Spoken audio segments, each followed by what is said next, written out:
We're back once again. I'm coming to you from my porch. David here with Nick in his normal spot. My new normal, okay? I used to be a basement dweller. I have to go back there in the winter. We're both sporting our respective pride hats for our baseball teams. And Nick, I have some really exciting beers to talk about today. Actually, you know what? Let's before we talk about our beers, okay. Let's talk about who we are. I mean, we are now officially Bucks and Brews, right? So we're talking about Bucks. We're drinking brews. So now, what brew do you have, David? So I have three lovely cider selections today.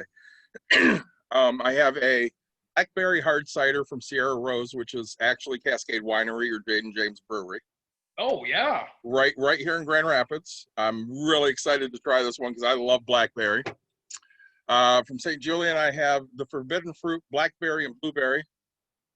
Okay. Hard cider. And the one I am the most excited about is from Blake's. It's a triple jam hard cider. I say, that sounds pretty good. I'm very excited about that. Strawberry, blackberry, and raspberry. And I'm going to crank that puppy open. Start out with it. Here we go. We're talking about real estate, and that's kind of my market, right?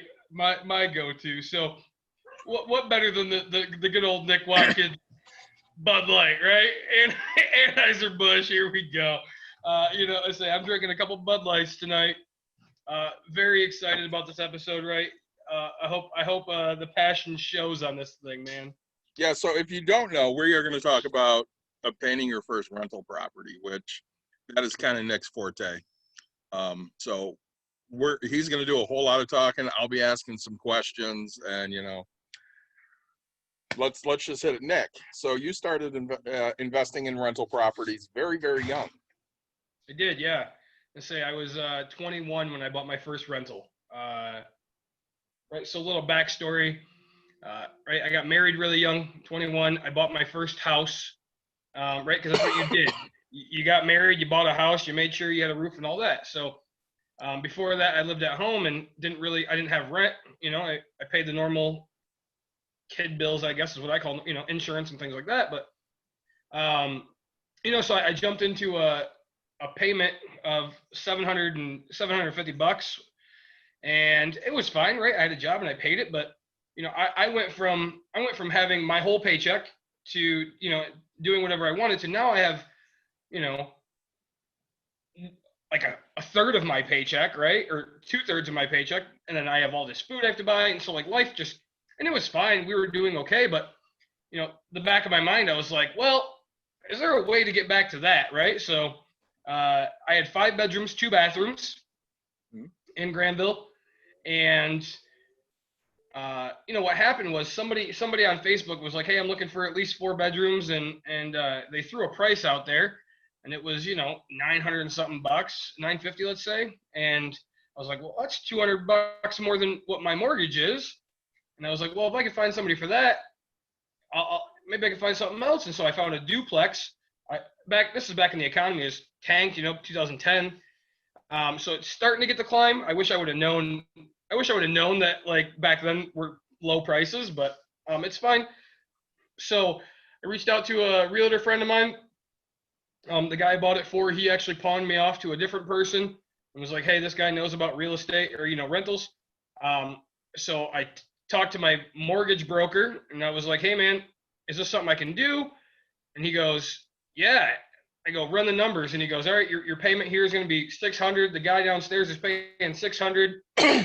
You'll be making $200 over here. And I was like, I'm making $200 and paying my mortgage. Like, this is great. I forgot that, when you no longer have a homestead exemption, right? Your taxes go up, doubled. So, right, I wasn't cash flowing, but I didn't, I probably broke even or, minus repairs and things like that, but I didn't have this constant $700 bill on my hands. So, that was only 6 months, maybe 8 months after I bought my first house. I kind of bought my first rental. And in that time, 6 months, so I bought my first rental. I went 8 months into it. I went 6 months into it, sorry. And I met a guy who who happened to own quite a few properties. David and I, before this, were talking. I'm actually looking to purchase some more from him. I bought an 8-unit from him just over a year ago. He's selling a 64 unit and a 24 unit. And we put in offers tonight and got some feedback. So we're in negotiation on that. And that's really exciting for me. To grow to that level is just insane to think of where I come from just, 10, 11 years ago. So that being said, back to the rental, I met this guy and I showed him my lease, and the lease was a lined piece of paper that looked like a bill of sale, right? So when you sell a car, you think about it. Hey, I Nick sold David this car as is for this price. And this guy looks at me and he's like, you got to be crapping me. He's like, let me know when that blows up in your face. And I was like, what are you talking? So he, shows me this 5-page lease. He shows me all these addendums, and everything. And built a relationship off of that, right? And we've become great friends from then on. Hey, Don. Don's bringing me food. There we go. So, I pretty much bought my rental to replace the money that I was spending, right? And then when I realized that it works, so, then we go, so at 6 months, I meet a guy. 9 months, what he said happened, right? It blew up in my face. These people are like, hey, we can't afford to live here anymore. And so I'm like, what do you mean? Like, you told me you could, and it was fine. So, my wife and I talked about it. Do we rent that house for more money? Because I'd started learning, honestly, I could have gotten back then $1,500, now like $1,800 out of that house or something, right? It's big. And I was like, do you want to make big, money there? Or do you want to just rent this one for a lower price? And she decided she wanted to move back to our big house. And that taught me to rent my first rental of the spot I lived in, and how to do a lease and everything, right? I had my mentors help in step by step of what to do and how to do it. And, first one happened pretty easy, and I learned from it. So, that was my story of how I got started in rental real estate. So let me ask you something. Yep. How important is it to have a mentor? For me? Yeah. It's everything, right? When I talked about having that lease, I mean, coming from a person that didn't know anything, right? I didn't know, I just knew that people rented a place and you agreed upon something, right? Like, I'm a very trusting person. So if you know nothing, find somebody that actually knows something, right? I say the opportunity came to me because my wife's grandfather said, hey, I know a guy that owns some properties. Come to find out, he owned, over 300. I mean, he owned, and, I was smart enough to understand that, hey, if anybody owns, and I said, if anybody owns one or more for longer than 6 months, they know more than me, right? I think even people that rented instead of buying first, right, they have more knowledge because they've probably signed a lease. I never did that. So, so if you know nothing, right, find somebody that knows exactly what they're doing. To me, it was huge, right? I mean, there's people out there that can do it because, they do all the book research, and I'm not a reader. I don't go chase the knowledge, right? I just come up with an idea and then go for it, I mean, I build a business off of just, hey, this is the basics, and here we go, and I'll learn it along the way. So, right? There's people that sit back and just read about it and never take action, and then there's people like me who are just like, let's take action and we'll figure it out. It'll come together, And if it blows up, who cares, I always knew I had the money to pay for my house, worst case scenario, right? So if I lost my rental, that was fine. I also told myself if I lost my house, I just end up back where I started in my mom's basement. I mean, to me, it wasn't the worst thing in the world. I didn't have a kid at the time. I had a wife that I had to make happy, but she's, I love her for the fact that, she was willing to do that. So that face just says that beer was amazing. It is amazing. Hey. I still got a little bit left. Yeah. Um, well, you know, and because we coached together, you know, one of the things I used to like to tell the kids we coached was the only stupid question is the one you don't ask. Okay. True. You don't know what you don't know. So if you have that question, ask it. If somebody makes you feel like a fool for asking it, they're jackass, move on. Yeah, they say there's a million people doing this, right? I mean, well over a million people. Yeah. So, you know, I know we're talking about first rentals, but I'll give you a scenario. So I walked into my first real estate investor group, right? And here I just thought this was like a bunch of people that like own, you know, I thought they were all my mentors type thing. Like they all owned so much and they were just a group of guys getting, and I was like, man, I'm gonna get in. Well, like I sit down and 90% of the people there are just they're trying to learn how to buy their first one. They're people that are watching this, like, hey, I want to know how to do this. And so I felt like right in the middle. I didn't own the most, and I at least had some. So, there's groups out there. There's so many ways to get connected with people with knowledge. Here, I'm not a member of it right now, but there's groups that will, they have all your leasing documents, they have everything. But I have a mentor that has all that for me, so I kind of use that. But if he sells me this place, I no longer have his use of all that stuff, so I'll have to do it all myself. But well, I know, like with me, I've gone to a lot of conventions for coaching, and the thing I've always learned is if you're willing to talk to somebody, which I'm not always willing to talk to somebody, but if you're willing to talk to somebody, they want to give you their knowledge because they want to see you successful. Yeah. It's not one of those things where everybody's out to get you. So is that kind of what you see with the community of people you deal with, Nick? I would say yes for the most part, right? You're always going to have that one or two that they don't necessarily want to see you succeed. They want you to bring them everything, right? So they want you to do the work so they succeed. But they're still going to give you some of the knowledge, right? We talk about it all the time, David. I mean, I give away more knowledge for free than most people. One, because I know that, we talked about that with the episode with TJ, right? Mm-hmm. Most people don't take that, what I say, and actually go do it. So for me to give it away, I mean, the chances of them competing with me, and even if they do compete with me, let's say that they get into a chance where they can buy two places and they're like, I'm not sure which one.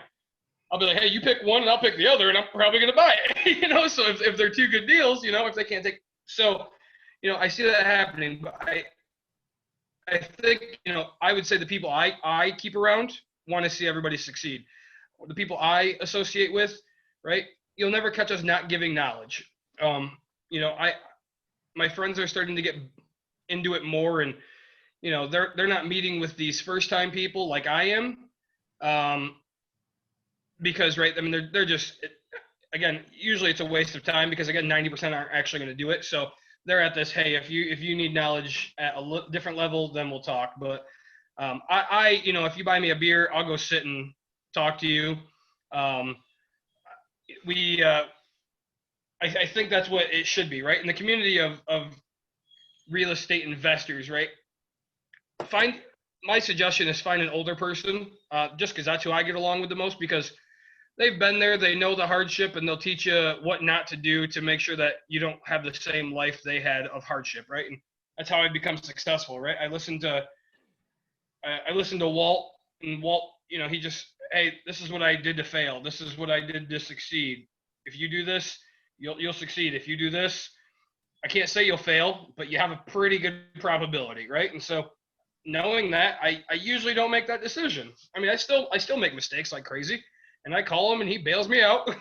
So, I went through everybody's scared of evictions, and we talk about mentorship. Like I've had an eviction, and right, I'm the kind of person where I take action right away, and so I freak out. Like if things don't get handled right away, and evictions take like 45 days. And so, like, my heart's going for 45 days and the stress, but it's just like I have him in the background just going, hey, buddy, you're going to be all right, man. This happens every day. He goes, I own 300 or whatever. You think, think every month I don't, I don't at least have to deal with one note that says, hey, you owe me money, or one this. So I say I want to make this episode definitely not just about me, but I want to give you guys advice, right? So I think when we're looking at rental real estate and you're going for your first one, everybody's situation is so different. Okay. Not everybody's wife wants to move to a 2-bedroom duplex from a house, right? People aren't going to make that happen. Yeah, we did it because we could put 3.5% down. We did it because we seen the potential. We didn't have kids, right? So if you're with kids, there's a chance that it's not going to happen. So you're going to have to put 25 or on a duplex or whatever, 25% down. If you buy a single family, you'll put 20% down for conventional mortgages, and it's all possible. So it's just a matter of how bad do you want it, right? If you're a single guy and you buy your first rental that way, now your first rental could be your first deal, right? So technically, my first rental was my first house. We owned, again, 5 bedrooms. So I had a family member that wanted a spot, and I was like, hey, I'll rent you this room for a little bit of money. And that's kind of what gave me the knowledge of like, oh, I could totally, rent this. So everything is getting a name to it now. So it's called house hacking, right? So you buy a 4-bedroom, you're a single guy, let's say, David, and Mike usually joins us for those people that are watching or listening. We have another guy that joins us, but so Mike is David's best friend, and he has another Mike. So let's say those two move in and they pay you rent. Well, there's a chance that they're paying you rent, you're paying off the mortgage with their money. So you're house hacking it, and the fact that, you're just enjoying the space with people that you kind of know. So, I know I have people now where they're Airbnb-ing their entire house. So they only accept 1 week at a time. And when they rent their house out, they rent it for great money. So they cover their mortgage pretty much for 1 week. And then during that week, they go in vacation. So it's a guaranteed vacation for them because they can't be in their house. So they take and they go up north, and, they spend a little bit of money, but they go to a cheaper hotel, or they go to, whatever. And, so every month, they usually get at least 1 week a month, and they rent it out and they go live their life. So there's many ways to do your first investment house. Nothing's perfect. Nothing's going to be the right move. You have to figure out what you want to do. And my knowledge is to, excuse me, my knowledge is to give you guys all those types of options. We touched base a little bit on financing, right? So if you occupy it, so I bought my first house with, back then it was allowed as a 5% conventional mortgage. So an FHA is a government backed loan, right? So Fannie Mae and Freddie. So because I moved into my second place, technically I was owner occupying it. I got to put 3.5% down on an FHA duplex because you can do 4 units and less to qualify. So to me, it was a no-brainer and a great head start because I didn't have to drop 20% right away. You can conventional mortgage, again, we talked about 20% and 25% for anything above 2 to 4 units. If you don't occupy it, if you want to start out with bigger things, I know of a couple, let's say you go to 5-6 unit, you have to do a commercial loan on that. You're going to have to put 20% down guaranteed. When you finance those things through a bank, there's no way to really avoid that. So let's say you're a young kid, 18 years old, have $0 to your name, and everybody talks about $0 investing, right? Yes. Is it possible? Yes, right? So it wasn't my first, but it was one of mine. So I bought a foreclosure, and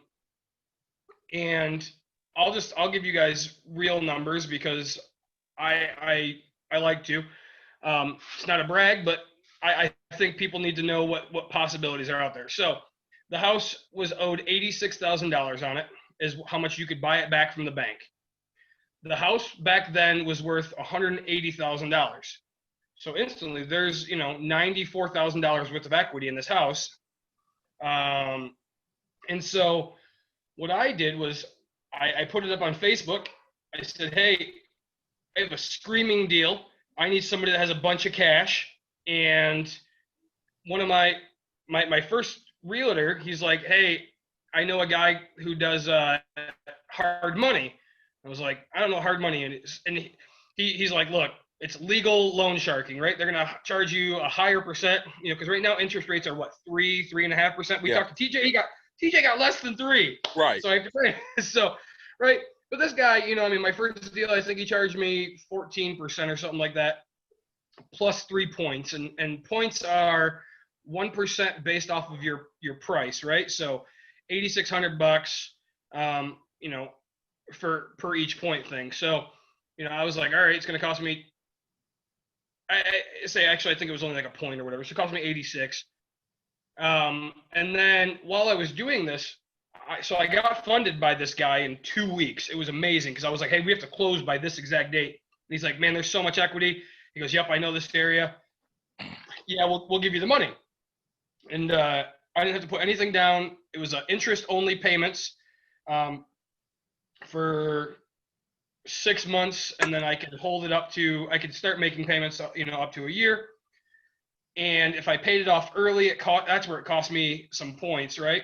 So I was like, okay, I'm going to pay it off. So during that time, because I was going to occupy the place, again, being owner, I reached back out to my mortgage broker so that's a big player on my team. Guys, I'm going to give a big shout out to Rob De La Torre, mortgage broker. We've never met in person. We've never shaken hands. I've done 8 transactions with this guy. Just purchases, multiple refis. He lives in a house on a lake, and I still live here, but so I've given him plenty of money. But right, so mortgage brokers are the people that tell you, yes, you can get money, right? And money is what buys this game. So I was like, hey, I need to refinance this thing in less than a month because I don't want to make a payment. And so he got started right away before we were even closed on the first part of the deal.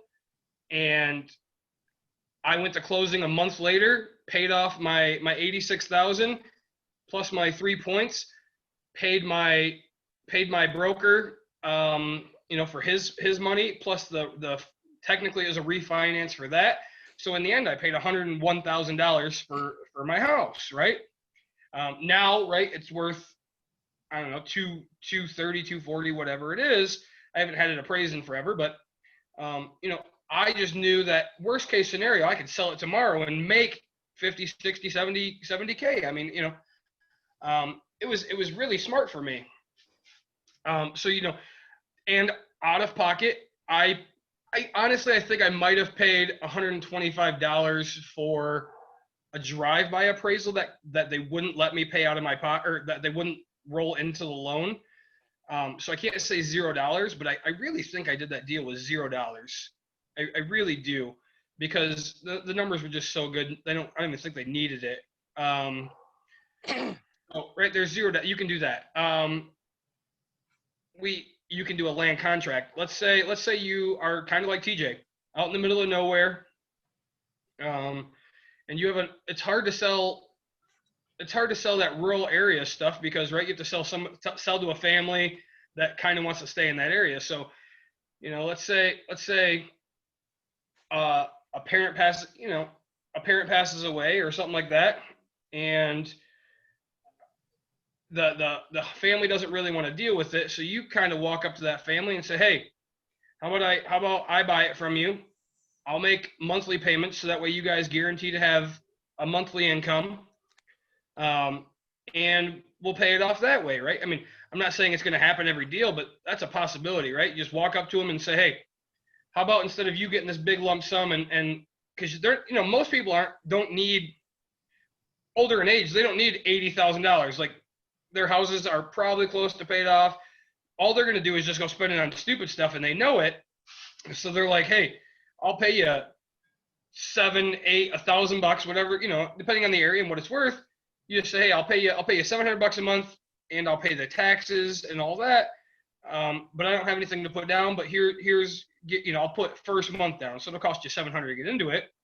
And so then, right, you buy it from them on a land contract for the agreed upon price, and could you do it on a low interest rate? Yes, I have a friend that has one with, I think state minimum is like 1.2% interest or something, but he always pays cash. But the guy wouldn't take. He didn't want to sell them outright because he had to pay taxes on. He bought like 30 all at once, so he's like, I'm paying bare minimum, and you're knocking it off the price. And he's like, okay. So it was all built in. But it was there's so many possibilities to finding your first deal, to how much money you want to put into it, how little of money you want to put into it. They're really, and I look at, right now, if I look to the left of me, my neighbor's not just going to sell me his house because the next one's probably, right? I mean, it's going to be the one out of 10,000 that's going to say yes. But when you look at how many houses are in this, even in Michigan, there's hundreds of thousands, right? If not a million houses. So if I can be the one of, I mean, I'm happy with that. So. Well, and I know, when you started doing this, I kind of want you to talk about kind of the influences that pushed you into, hey, this is a great idea. Because I know, when you originally told me that, obviously, some of us were great students in high school, some of us weren't. I mean, I'm super smart, but my high school GPA is like 1.5 points lower than my college GPA. Sure. But I know there was somebody very influential that said, hey, buy rentals. Yeah. So, right. When it comes to learning, I'm not a school learning kind of person, right? I have grunt hands. My father was a mechanic, we come from a line of workers. My other half of my family's construction and stuff like that. So, or warehousing, which I ended up in warehousing for the longest time. So when I was in school, I got so fortunate to break my collarbone. I was going to a tech center. I was going to a tech center, and I was going for cabinet building, right? Because I love to I love to play with wood. So I thought I would. Yeah, I thought I would end up doing that, and like 2 days in to the school, I broke my collarbone, and so they're like, hey, you can't do anything in here, so we can no longer accept you. So I got sent back to school, and the only classes available were business classes, and I actually took a parenting class, which I'm gonna brag here. I took I had the second highest grade and the first highest score of taking care of a baby. I sleep really light, so like when it cried, I was like ready for this thing. So that's what makes me a great parent with my kid. So this baby. But so anyway, I took this business class, and I was really scared to take it. I think it was, marketing or management, one of the two. I was like, oh man, I don't know anything about that. But I get in the class, and the first day the teacher's like, all right, we're gonna watch a John Stossel on TV. And so he just throws a movie on, and most people are like, oh, his class is a joke, and part of it is, right, because you'll catch somebody else. But when he talked, right, that's where the biggest thing came from. He's like, yeah, I used to own a jewelry shop, and I did this, and he'd tell you where you can get your jewelry. But then he's like, hey, I own some real estate, and he goes, if you want to be successful in life, you own a business or you own real estate. And you can never go wrong with real estate. He goes, the stock market goes up 10%, but real estate, right, there's always going to be a value to it. There's never going to be free houses, right? You're never going to pay $0. Yes, you'll have zero out of pocket, but you'll always make a payment on it. And so he's like, you'll always have some type of value. And, when he talked, I listened. And, so after the first year of watching semester of watching movies, I was like, man, I'm going to sign up for this. So I took all 7 other classes that this guy offered. And every time he would be like, even in the sales class, he's like, all right, we're going to do sales pitches, sell real estate, sell a car, he goes, invest in real estate. And, just the knowledge of saying, I mean, this guy's teaching, and he's like, you want to be, he goes, I make more money doing real estate than I do being a teacher, but I love being a teacher and I have a passion. And I was like, okay. I mean, the back of my mind has always kind of been there of like, that's what it is. It was really cool. I'm an admin on a real estate investor page here in Metro Grand Rapids. And so a friend and I started up, and a kid actually just last week said, hey, I think I remember you. You came in and taught a lecture in John Schwam's class. And I was like, yes, I did. So once a year I go back and give back to, you know, the kids that were there. And because I want to reiterate, hey, success doesn't look great. I mean, I'm not the best looking guy in the whole world. I mean, but I listened when he talked, and I was like, hey, you know, this is what I own. I'd bring up my own properties. I'd be like, this is what I own. This is what I cash flow. I wasn't cocky. I was just trying to prove to these kids. I was like, here, this is my net worth, right? And I'd circle it on the thing, and I was like, it's not. I'm just showing you that there's so much more than sitting here every day going, I don't know what I'm going to do when I get out of here. Always know that there's something more that you could be doing. When I was younger, right, again, I was only taught you're a mechanic or you're in the warehousing or, you know, or manufacturing. And I was like, manufacturing, we know you just stand there and you get a paycheck every week, right? You know, mechanic and auto body and stuff like that, right? As hard as you work is as much as you make. Nobody showed me how easy real estate is. I mean, yeah, you have the hiccups, and you can, for those that are watching, right? So let's say your first investment, you don't want that. Everybody always says, I don't want that 3 a.m. phone call. I don't want to get woke. I don't want all this headache. And that's fine. So the first thing I'm going to tell you is, you know, honestly, you do want that phone call because that means something's wrong with your place and you have to get over there and shut that water off right now. Yeah. I want the call because I want my tenants to know, hey, I need to fix things right now before it causes too much damage. You know, they don't call me for stupid stuff. I don't get a light bulb call at 3 a.m. But in my 11 years of doing this, I think the latest phone call I got was 11 o'clock, right? Normally it's a text of, hey, just to let you know this, you know, or something like that. But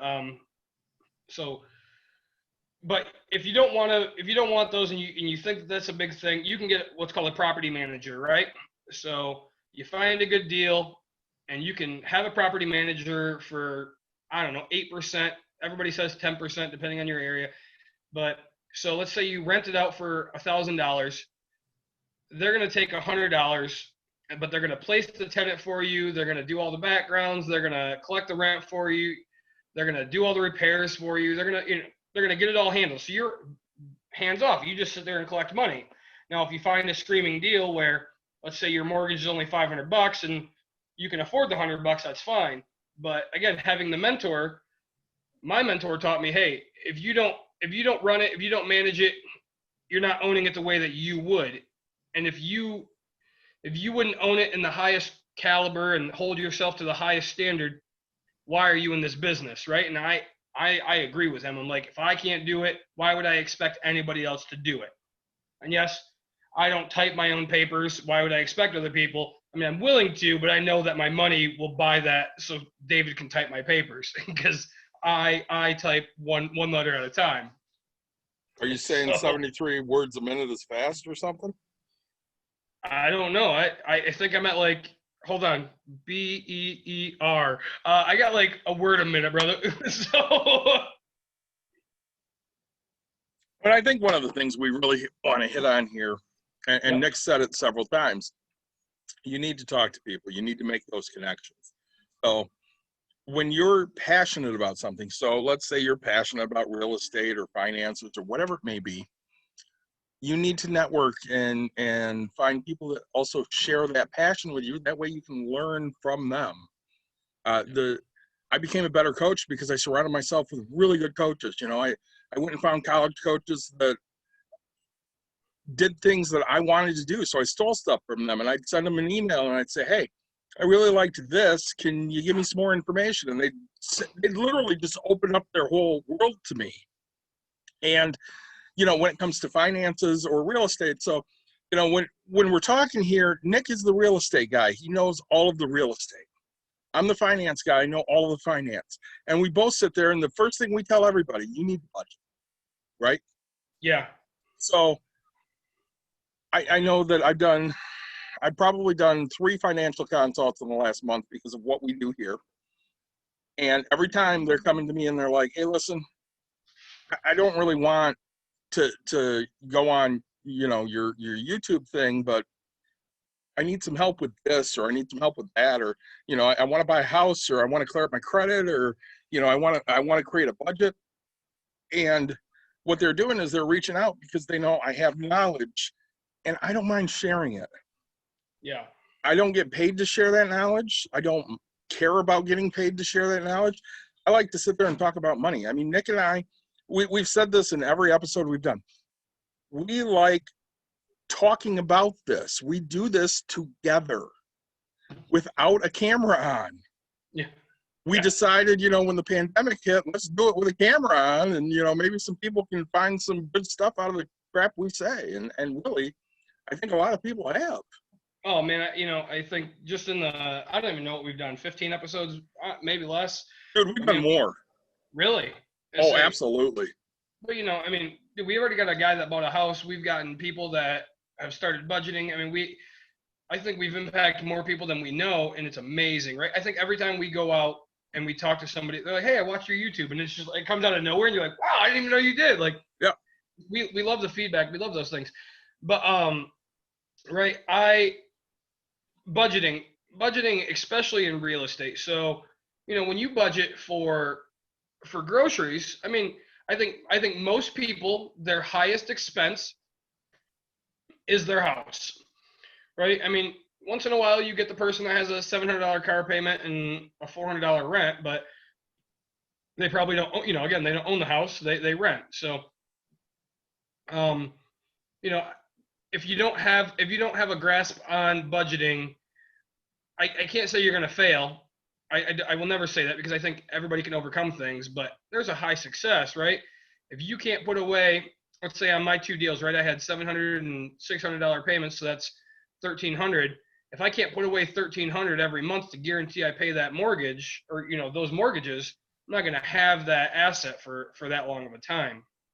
One thing that you said I think is huge for me in my business. There's extroverts and introverts. I'm definitely an extrovert. I will talk to anybody and everybody. And that's what's gotten me a little bit more success, because of, because I definitely ask, I do those things. I find every piece of knowledge that anybody might know, and I'm just like, okay, I just want to know, right? What are you doing? How are you doing it? And some people do things I would never do. They do things that I don't agree with, or it's just not how I do things, but it works for them, right? Because it's not how I build things. It doesn't mean it's wrong. Again, I don't use a property manager. I'm not saying it's wrong. I have a million people tell me, oh, you could get so much bigger if you used a property manager. But I know if I have a property manager, it's not like I'm just going to go focus on a million other deals. I'm just going to be like, oh, I got this same thing. So my time, I'm always going to think about it. And since I'm always going to think about it, I want to be managing it. I think, right. And every time I talk to somebody, I build a relationship. And so I'm just known for the guy that knows people, right? I used to, back at my old job, I used to get made fun of because, oh man, Nick knows everybody. And I'm like, if you ask me, oh, hey, I want an entertainer. I'm like, I know magicians. I know people that climb ropes. I know bouncy house people. I mean, you name it, I probably know, I know it. Oh, you know a guy that does skydiving. I'm like, yes, I have a friend that used to own a skydive company. I mean, oh, well, what about cleaning toilets? Yeah, a friend of mine actually does that for plumbers, right? Here's his contact. If you need a porta potty brought to an event, they make those things so clean now. I mean, they have trailers and these things, are granite countertops. I'm like, if you need something, I probably know it. If not, I have no problem. Like, I use social media for a lot of things. Hey, does anybody know this, right? And I get feedback. Oh, and that's the thing. Like yesterday, I saw Nick posted on social media, hey, I need a plumber in Battle Creek. And a whole bunch of people replied, hey, what are you looking for? I know this guy, I know that guy. What are you looking? You had a ton of people reach out, didn't you? Yeah, which was, I tried to do it all myself. We had a hot water heater in Battle Creek that went out. I called 15 people. One answered me and said, "Hey, I'll call the on-call technician," and I never got a phone call back. Right? So I was like, "This is crazy." One person. So I kept calling. I finally got a person that said, "Well, can we come out tomorrow morning?" And I was like, "Let me talk to the tenant, figure out how bad it is, because I mean, if water's going all over the place." So I talked to the tenant, had him shut the water off and do all that. But, I was like, wow, this is so frustrating. And I said, this is why relationships are key. And I threw it out there, and hey, I know a plumber out there, actually. I was like, this is perfect. Like, just by asking for that little bit of help. I mean, granted, I was too stupid to ask for it. Now I know right away, hey, if I have an area that I don't know, I'm just going to throw it out there first and then start my Google, and then I'll check and see if somebody's answered, right? So we have a guy in Charlotte right now, which is quite a ways away from us in Grand Rapids. So if anybody knows, it's what is that, like 4 or 5 hours? Charlotte? Yeah. It's only a couple hours. I don't think Okay. it's 2 hours. Might be. It's this side of Lansing. So this guy is getting charged like $650 for carpet cleaning. I'm like, oh, buddy, you're going to the wrong person. I pay like $150. I was like, so building that relationship is huge.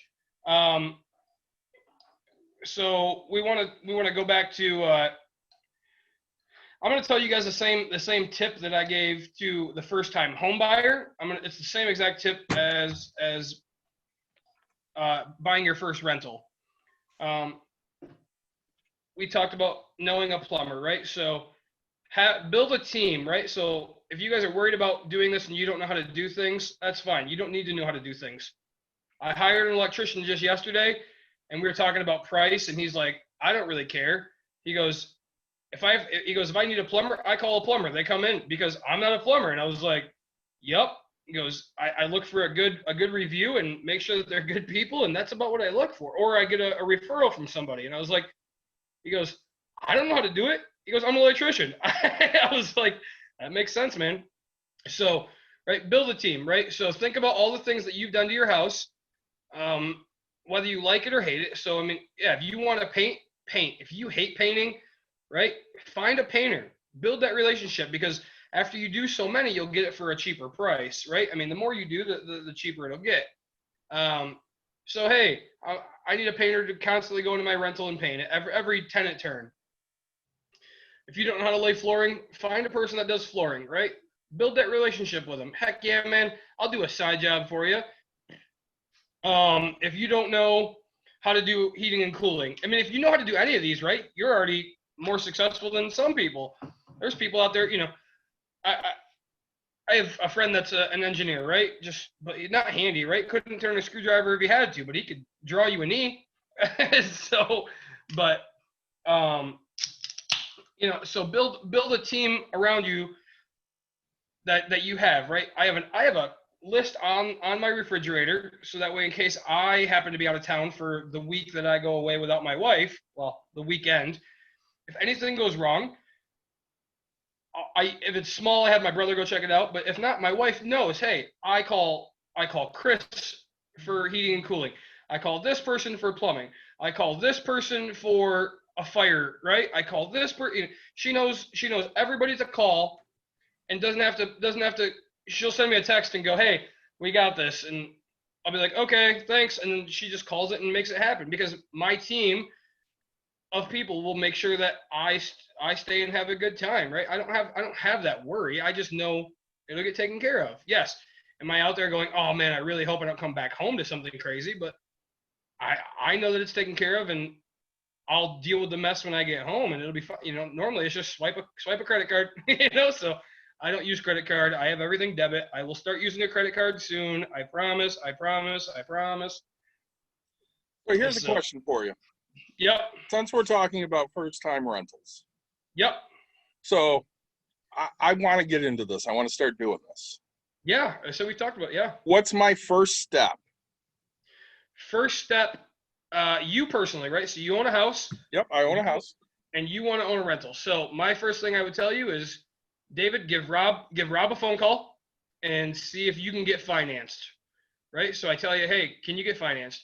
And he'll say, yeah, we can finance you for this amount of money. So you're going to start looking for houses in that price range, duplexes, for you, anything you want, because he'll ask, he'll get all your details. He'll look at your bank statement and say, hey, you have this much money. Okay, you can put this much down. This is how much, and he'll let you know exactly what you can buy. Now, let's say you and the wife decide, yep, we want to rent our beautiful house here in Byron Center for a good amount of money, and we want to downgrade because our kid's not home. He's going to be like, all right, you can go put a small percent down on a place over here. So I think my first step is to find financing. Find somebody to pay for that house, because as much as you have the cash, nobody wants to put all the cash out at once. I leverage. I leverage, so I tell people to leverage. I also have a friend, again, as I said, he owns, I don't know, 50 houses free and clear. He's a cash only guy, right? He pays for his flip, does a big flip, gets a bunch of money, does like 2 or 3 of those, pays cash for a house, right? Pays cash and does the whole renovation, and then starts the process over again. Couple flips, pays cash for a fully renovated house. And he did that really young, and he's very successful now. There's other people like me who leverage. David, I would tell you, you're going to leverage, right? The good thing is you have equity in your home, so you could take money out for that, use it as your down payment. But Rob or any mortgage person will take a look at all of your financial looks, or where you're sitting, and they'll tell you what the best idea is and what you can do with that money. So that's my first step for you. Okay. Now, so let's say I found financing. Yep. How do I find what I want? Sure. So there's multiple ways. Okay, multiple ways. So the normal common way to find what you're looking for, right? So exactly how much you can spend. Reach out to a realtor, right? Find a realtor that has any knowledge of rental properties. David, I know you have a realtor. I don't know if he's into the rentals, but let's say he's not. Let's say he's not into rentals and doesn't know a thing about it. I know that you love and respect your realtor, but he's not gonna respect your want for an investment. So he's just gonna say, yeah, you can buy this, so go buy it because you can. And the numbers aren't gonna be right. So find a realtor that's in it and say, hey, I'm looking for exactly what you want, right? I need to stay at this price. I need it to cash flow $100 a door at the end of it. And they're gonna understand that. And you're gonna go, okay, and they'll start looking for you. So find a realtor. Number 2, you can reach out to friends, reach out to family. Hey, do you guys know anybody that's looking to sell a rental, or looking to sell a place that they might not want? That's so start there, right? We talked about going to meetings. So there's always a real estate investor. Every day of the week there's somebody going through a headache, right? So they're going to probably want to get rid of that headache. We take aspirin or Tylenol or ibuprofen, whatever you people call this, to relieve a headache. So the person might have a tenant that's just giving them a headache, especially now during COVID. So they're going to be like, you know what? I've made my money off of it. I don't want it. I'll sell it to you at this price. You deal with it. So you're going to get a headache for a little bit, and you're going to have hands-on learning, but it's an option to start and get a good deal on an investment. So reach out to those types of people. Right. And then number three, I would say is, right, do it by yourself. You can send out mailers. Wholesalers do this type of a thing, but right. So let's say, David, I want a rental, but I want it to be in Byron Center because I want it to be by my house. Right. So you can go onto the post office, right? The website, US Post Office, and say, I need every address for this area. And then you write out a note that says, hey, I'm David. I'm looking to buy a house in your area. If you're interested in selling, let me know. And yeah, it's going to cost you $2,000 to send postcards or whatever to all these people. But if you get one hit, chances are you're going to make the real estate transaction, right? Because they're looking to sell the house. So, you know, if it appraises at 90,000, let's say for something, I mean, granted your area, let's say it appraises at 200,000 and you get it for 180, you've made 20K off of a $2,000 investment, right? You know, it's all a matter of how bad do you want it and what you're willing to do. Yeah, the easy way, find a realtor. I mean, right now the MLS multiple or listing services, right? It's a realtor. Realtors use it as a website. They'll set you up with portals and things like that. You know, they can only tell you about what's listed. Now, again, when you find a realtor that is real estate minded, a lot of rentals aren't listed on there because people don't want to know they're for sale. They don't want to scare tenants. You know, because tenants, once they see a house for sale, tenants get crazy scared because they either get scared or they love it, right? So their landlord's either that horrible or they love their landlord and that's why they're staying there, right? Again, it's just like a job. You don't leave a job you hate, you leave a boss you hate. So you leave I mean, so tenants are one of two things. They stay forever because they love who you are, or they buy a house. I mean, you know, so you know, or you know, I guess there's the job leave and that's why they're gone. But most people will stay for quite a while if you give them a situation that they love. So you know, I tend to not have the highest rent. I tend to offer really hands-on service, really great. So if they contact me, I go, that type of a thing. But so find the headache. And then again, if you find, let's say you find a single family that the owner just is tired of, you know, you're going to go, hey, I got to move in here. So you instantly send the 30-day notice that says, oh, I got to acquire this property within 30 days because I now own it and I'm not going to live in here and your rental, or the opposite, right? So you come in, you try with them and say, hey, I'm the new landlord. And if it doesn't work out, then go with that. Cause if you don't want to leave your house and you want to have the first rental out there, that's the biggest thing I would do for step number 2. So when I posted that this is what we were talking about, a former classmate of mine who also we worked at the same place together. And literally I've known this guy since I was like 2 or 3. He said, I was an unintentional landlord for about 2 years when we rented our house in Michigan while living in Arizona. First rule of being a landlord would be solid renter's agreement and don't rent to family and friends. Hey, yep, that's a big thing.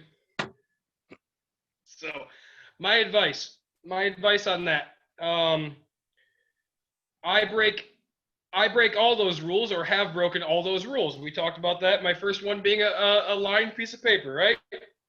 So yes, have a solid rental agreement that states everything. Again, we have the RPOA. I'm not a member of, but there's an RPOA all over, right? Rental Property Owners Association. They will give you what the government has approved as a lease, right? And you can add to it and all that, but that's the bare, not bare minimum. That's what they're saying. Hey, this covers everything. You have a lease official. So, guys, if you're starting out, find anybody that has a rental and say, hey, do you have a lease for me? And they're probably going to have a lease. If not, then, you could probably teach them something. So, when it comes to don't rent to family and friends, I make that mistake. I'm not afraid to admit it, but you have to understand what you're getting yourself into, right? So you have to be financially in a spot to where you can deal with that. You have to be willing to lose that relationship with your family if things go wrong, because it will go wrong. This is a promise. I mean, there's no perfect thing, right? Let's say taxes get raised, ridiculous, and you have to go to them and say, hey, I have to raise your rent. I mean, these are all things that are going to happen. Nobody lives the exact way you live. So I'll be honest, I rent to my brother, right? And he gets a cheap rent because we talked about when I go away, he's kind of my on call, like, hey, I need you to go do this. I don't get, oh man, no, I can't. No, I get, all right, man, I'll get a handle for you. I'm so fortunate for that, right? But that's why I give him that rent. I lost my job, and I talked to him, and I was like, man, it's been like a year since I raised your rent, and he's like, oh, I've lived there 4 years, and you've never raised my rent. And I was like, oh, so like I fail at that. I'm not gonna lie to you guys. But you know, he threw that little oh crap, and I was like, it's not gonna be much, you know. So we have to have that conversation, and it's hard. It's easy to tell somebody you don't technically have a personal connection with, hey, I'm gonna raise the rent. But when you have that personal connection and you have to sit across the kitchen table from them when they eat dinner and they know they pay you bills, or they pay you money, it's hard. It's hard, right? But it can work, right? It can work. You know, rent to friends. I've done it. Does it work out? No. Honestly, I've never had any luck with friends. I rented to a friend, and his friend actually still rents for me, but my friend, right? It was all the excuses. I can't pay. Hey, man, well, and I'm like, I was, you know, I'm always driven because I was broke, and I'm like, no, I'm not going to fund you to stay there. So I had that, and I had the mentor knowledge to say, hey, no, this is exactly what you have to do. Don't take it, and blah blah. So, but there, you know, if you're a pushover kind of a person, you don't want to do that, right? So keep yourself out of that if you can. If you make the mistake, make sure you have knowledge of other people to guide you to make sure you can get through that. And I guarantee forever, right? You'll hear those words. This is why you don't rent to family and friends. This is why. And I'm like, yep. And I just shake it out, and I still make the mistake. I'm not gonna lie to you. I still make the mistake. Well, I think a good rule of thumb is, you know, it's the same as loaning money to friends and family. If you're loaning that money, you better expect not to get it back. Yeah. If you can't afford it, don't do it. Correct. So, you know, we've been fortunate in some of the things that we've done. Do I do it all right? No, but I can't say I feel unstoppable. But man, I have a big head start having a mentor, so that's huge. Well, I think that's a big thing because even like with me, so when I stopped being a head coach and I went to be an assistant coach, you know, the guy I'm assistant coaching for is one of my former assistants. And when he brought me in, he said to everybody, listen, this was my mentor. He's the one that started me in coaching. He taught me a lot of things. And everybody's like, oh, so you're older than coach. And I'm like, no, I'm younger than him. I just started way early.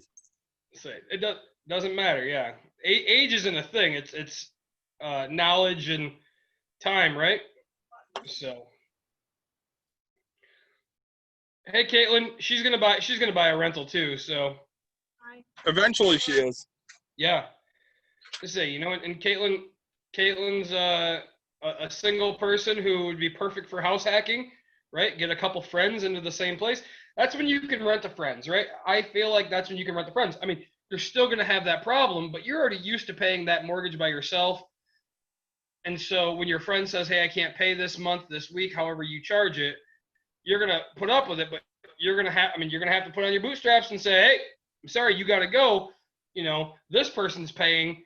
I need you to pay so it's fair so we don't have fights with everybody. You have to just know that you're going to, if you can have that conversation with people, you'll be successful. If you can't, I don't think you'll be successful. And success is defined in so many different ways, right? Most, you know, and that's where you find most people instead of having the conversation, they just go to a realtor and say, hey guys, I'm just going to sell the house. And they take like the easy way out and they're like, okay, cool. I'm going to move into my, you know, so they restart. So no harm, no foul type of a thing, but you find that quite a bit. So I think we've gone over a lot of great stuff here tonight, Nick, and I know we're going to do other rental episodes in the future because obviously we literally just scratched the surface. Yeah. Which honestly we kind of just scratched the surface of everything we talk about every week that we talk. If you had one grand piece of advice to give everybody that's looking for that first rental, hit me with it. Throw out 1 million offers and you'll catch a fish. Right? So take action is the biggest thing. Don't talk about it, do it, right? So if you say, hey, I want a rental, right? I mean, I talk about this with David all the time. David, what are you doing? Well, we're looking. Well, we're looking. Okay, how many offers have you put in? Well, we're looking. Nope. You know what? I don't care if this house is $300,000. You put a $150,000 offer in it because that's what cash flows. If it cash flows at this price, that's what the price you put it in at. So, right, start running numbers and be active. Don't just run numbers. Be active. Throw it out there, right? Find a realtor that is willing to be pissed off, right? Because you're throwing out stupid things. There's not a million realtors out there that will let you they're going to get tired of you just throwing out crap offers all the time. I had this conversation with my mentor today because we talked about the big purchase. And I was like, I once offered $50,000 less on a house that was listed for $60,000. Yeah, right? Because you never know until you ask, right? You start somewhere. And yeah, chances are you won't even get any feedback or anything like that, but at least you tried. I mean, making the attempt is the biggest key. Right now we're at that point where it's like, hey, at least we're trying. So that's my biggest tip for everybody that wants to get into it. Start putting in offers to say, because one's going to land eventually, and you can actually learn from every single one of them, right? You'll probably get feedback from a realtor. You'll probably get feedback, and your first feedback's probably gonna be, oh, we should have offered more. That'll be your first couple. The second, if you find one and you happen to lose it, it won't be we should have offered more. It'll be like, well, we should probably look for something that cash flows better, right? So you'll get this knowledge. So biggest tip right there. So went over a lot of stuff. Obviously, this is our first official podcast of Bucks and Brews. Bucks and Brews. So, those of you that have been watching us, we really appreciate you. That's fantastic. Those of you that haven't hopefully been watching us, you'll find us on podcasts out there. Like I said, we're on Apple. We'll be on Google pretty soon. We're on Stitcher. Nick, hit me with your favorite line. I say, guys, favorite line, because YouTube, right? Like, subscribe, share, podcast, all the things. Subscribe to our channel. One thing we always do ask, anybody that wants to throw a sponsor out there for some beer, we will drink, even if it's homemade beer, we will drink your beer, your wine, your ciders. We will try it, give you a decent review on it. We really appreciate all the feedback we get. So leave a comment, let us know things, and we appreciate you guys. Yep, and thanks again for joining us, and we'll catch you next week. We got some really cool things in store coming up here, so I think you guys are going to like it.